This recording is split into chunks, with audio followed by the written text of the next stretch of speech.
Les réseaux sociaux peuvent être des outils incroyables et très utiles dans de nombreux domaines. Mais ils peuvent parfois aussi être à l'origine de pas mal de problèmes, et notamment pour votre carrière. Alors on en parle maintenant. Bonjour et bienvenue dans cette nouvelle brève. Nous voyons très régulièrement dans les médias des histoires de personnalités publiques qui voient leur image ou leur carrière s'effondrer en un claquement de doigts à cause de publications qu'ils ont pu faire sur les réseaux sociaux. Il y a eu tout récemment l'éviction du rappeur The Vivi dans l'émission The Voice à cause de tweets datant de 2017, donc il y a 5 ans, ou encore dans un autre domaine, Elon Musk qui vient de voir les actions de Tesla chuter de 9%, soit l'équivalent de 15 milliards de dollars à cause de ses tweets concernant le Bitcoin. Alors oui, ce sont des personnalités connues, médiatiques, mais même si on n'en parle pas ou peu dans les médias, il n'y a pas que les personnalités publiques qui font les frais de publication qu'ils auraient mieux fait de s'abstenir de faire. Et si vous pensez être à l'abri car les publications sur les réseaux sociaux sont assimilées au domaine de la vie privée, bien en pratique, la frontière est très loin d'être aussi claire. Alors regardons ensemble 3 situations où les réseaux sociaux peuvent nuire gravement à votre carrière, et je peux vous assurer qu'elles sont beaucoup plus fréquentes que vous pourriez l'imaginer. Non, mauvaise idée, pourquoi tu... Ah bah voilà, c'est en ligne. C'est rien, mais qu'est-ce qui t'a pris? C'est trop tard, tu peux plus reculer. Situation numéro 1, vos réseaux sociaux sont de plus en plus vérifiés à l'embauche. Et oui, que vous le vouliez ou non, les entreprises sont naturellement vigilantes concernant leur image de marque, et aller vérifier les réseaux sociaux d'un candidat à un poste est devenu monnaie courante. Et s'ils voient que vous avez tendance à publier des choses qui ne leur conviennent pas, vous pouvez avoir le meilleur CV du monde et vous êtes senti au top lors de l'entretien d'embauche, eh bien vous recevrez gentiment un refus sans autre explication. Vous ne saurez même pas que c'est à cause de publications que vous avez faites qui ne plaisent pas à votre futur employeur. Ah bon, bah alors c'est n'importe quoi alors Internet. Selon une étude 3GEM réalisée en 2019 pour l'entreprise de cybersécurité McAfee, sur un panel représentatif de 1000 personnes en France, eh bien 8% des personnes interrogées ont avoué avoir déjà écarté un candidat à l'embauche à cause de ce qu'elles ont pu trouver sur leurs réseaux sociaux. Alors oui, nous ne sommes pas face à une étude à grande échelle, mais je peux vous assurer que ces chiffres ne m'étonnent pas du tout. Devenez transparent.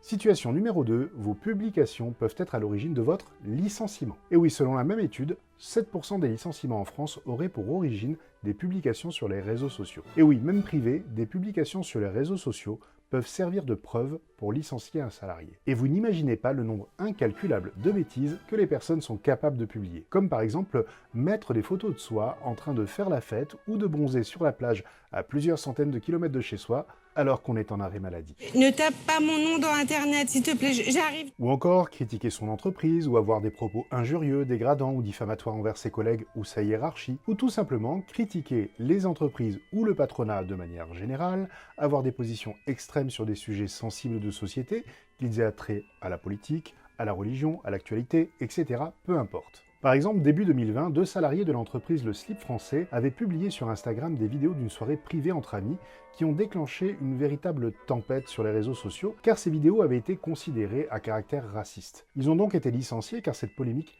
venait porter atteinte à l'image de l'entreprise. Et oui, dites-vous que si vous véhiculez sur les réseaux sociaux des messages qui sont en opposition avec les valeurs de l'entreprise, vous êtes simplement en train de suspendre vous-même une épée de Damoclès au-dessus de votre tête. Bon allez, éteignez-moi tout ça là-haut. Et c'est tout à fait logique. Par exemple, est-ce que vous accepteriez d'héberger chez vous pendant longtemps une période dont les idées vous déplaisent, voire vous choquent? Il arriverait bien un moment où vous demanderiez gentiment ou moins gentiment à cette personne de quitter les lieux. Alors certains pourraient se dire que si on publie dans des groupes privés ou seulement auprès de nos amis, bien ce n'est pas un souci. Eh bien n'en soyez pas si sûr. Par exemple, une employée d'une marque de vêtements pour enfants a publié sur son compte Facebook des photos montrant la nouvelle collection de la marque, en limitant sa publication à ses amis. Sauf qu'un de ses soi-disant amis a prévenu l'employeur qu'il a donc licencié pour faute grave, vu qu'elle n'avait pas respecté les clauses de non-confidentialité. Qui m'a balancé? Alors cette dame a saisi les tribunaux invoquant le respect de la vie privée, sauf que la cour d'appel a donné raison à l'employeur, car elle a considéré que l'employeur n'avait pas usé de manœuvres frauduleuses pour obtenir l'information. Situation numéro 3, utiliser son matériel professionnel pour aller sur les réseaux sociaux. Bah si, on l'a tous fait, avouez-le. Et oui, de plus en plus d'entreprises fournissent à leurs employés des ordinateurs ou des téléphones de fonction. Mais saviez-vous que pour la chambre sociale de la Cour de cassation, les messages électroniques, les SMS, les dossiers, les fichiers créés ou échangés par un salarié au moyen des outils mis à leur disposition par leur employeur sont présumés avoir un caractère professionnel, à moins qu'ils aient été clairement identifiés comme personnels. J'ai reçu la demande précise d'Hélène de personnaliser ces quelques gadgets à votre attention. Oh là là, regarde. Non, ce ne sont pas des photos. Donc lisez bien la charte d'utilisation de votre matériel professionnel. Sachez que votre employeur peut sanctionner l'utilisation abusive des réseaux sociaux par un salarié durant son temps de travail. Par exemple, 41 heures de connexion à des fins non professionnelles sur Internet en un mois, pendant votre temps de travail, justifie un licenciement pour faute grave. Donc on va peut-être réfléchir à 2 fois avant de laisser l'onglet Facebook ouvert sur le bureau de votre ordi, hein, sauf si bien sûr vous êtes community manager.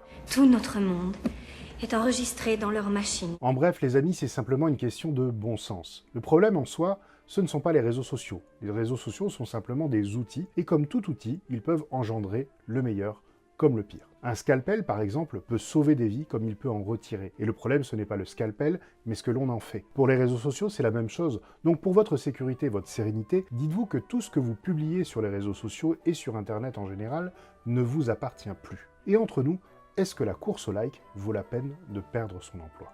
Je peux l'éteindre? Oui, monsieur. Je vous dis donc à la semaine prochaine pour une nouvelle vidéo. À bientôt. Et n'oubliez pas, hein, si vous voulez booster votre leadership, vous pouvez télécharger gratuitement mon e-book sur mon site internet. Le lien est dans le descriptif de la vidéo.